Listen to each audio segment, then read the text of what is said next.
Halo semuanya, saya Firat Kinandar, mahasiswa S1 Accounting dari Binus University dengan NIM 29026974422. Pada hari ini saya mau sedikit membahas tentang bagaimana metodologi penelitian itu dipakai dalam akuntansi dan juga keuangan. Khususnya lagi kalau kita bicara tentang laporan keuangan UMKM dan keputusan pemberian kredit dari bank. Sebelum kita masuk ke inti pembahasan, penting untuk kita semua pahami dulu apa itu penelitian. Simpelnya, penelitian itu adalah proses mencari jawaban yang bisa dipertanggungjawabkan, bukan cuma sekedar feeling atau dari perasaan kayaknya yang seperti itu. Tapi dari jawaban yang sudah diuji dan dengan data dan metode yang jelas. Jadi kita nggak cuma mengandalkan intuisi ataupun dari pengalaman pribadi. Nah, di sini ada case yaitu Bank Nasional Indonesia itu menerima laporan keuangan UMKM yang niatnya tuh mengajukan pinjaman modal. Tapi pihak manajemen ini merasa nggak yakin apakah LabQ ini, LK yang disajikan ini benar-benar mempengaruhi keputusan kredit. Nah, kemudian seorang peneliti akuntansi itu melakukan penelitian untuk menguji apakah LK UMKM ini apakah sebenarnya berpengaruh yang signifikan terhadap keputusan pemberian kredit. Data dikumpulkan dari 200 UMKM yang mengajukan kredit selama 3 tahun terakhir.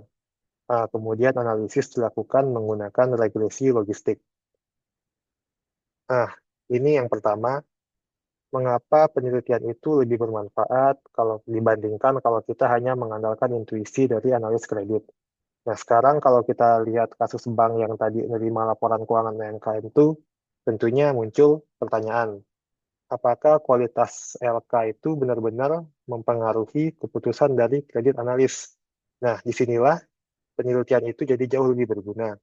Intuisi analis itu kan biasanya bias dan juga beda-beda tuh setiap orang, setiap analisnya tuh penilaiannya bagaimana. Nah, tapi kalau dengan penelitian, keputusan kredit itu bisa jadi lebih objektif, bisa lebih konsisten, dan juga nggak ada lagi tuh subjektif yang beda-beda dari tiap analis yang menilai. Kemudian metode penelitian apa yang paling tepat untuk digunakan? Karena keputusan kredit itu kan sifatnya cuman dua pilihan. Yang pertama itu apakah keputusannya itu disetujui atau nggak disetujui. Nah, dari yang dua itu, metode yang menurut saya paling tepat adalah regresi logistik. Karena lewat teknik ini kita bisa tahu apakah relevansi, reliabilitas, dan juga transparansi dari laporan keuangan itu benar-benar punya pengaruh yang signifikan terhadap keputusan kredit. Jadi bukan cuma asumsi lagi, tapi juga ada bukti statistiknya. Kemudian bagaimana hasil penelitian ini bisa membantu bank dan juga UMKM. Nah, kalau penelitian ini dilakukan, hasilnya bisa membantu dua pihak. Yang pertama dari pihak bank, itu mereka bisa memperbaiki standar penilaian kredit mereka dan menekan risiko kredit macet yang berpotensi terjadi di masa depan. Kemudian untuk UMKM, ini bisa mendorong mereka jadi panduan mereka tentang bagian mana jadi laporan keuangan yang bisa ditingkatkan, yang mana bisa diimprove lagi supaya bisa diterima lebih lebih banyak oleh bank. Jadi peluang mereka itu pada akhirnya lebih besar juga peluang mereka untuk disetujui kredit mereka yang mereka ajukan. Kemudian bagaimana metode ilmiah ini membantu membedakan antara pengetahuan yang sahih dan keyakinan yang nggak terverifikasi.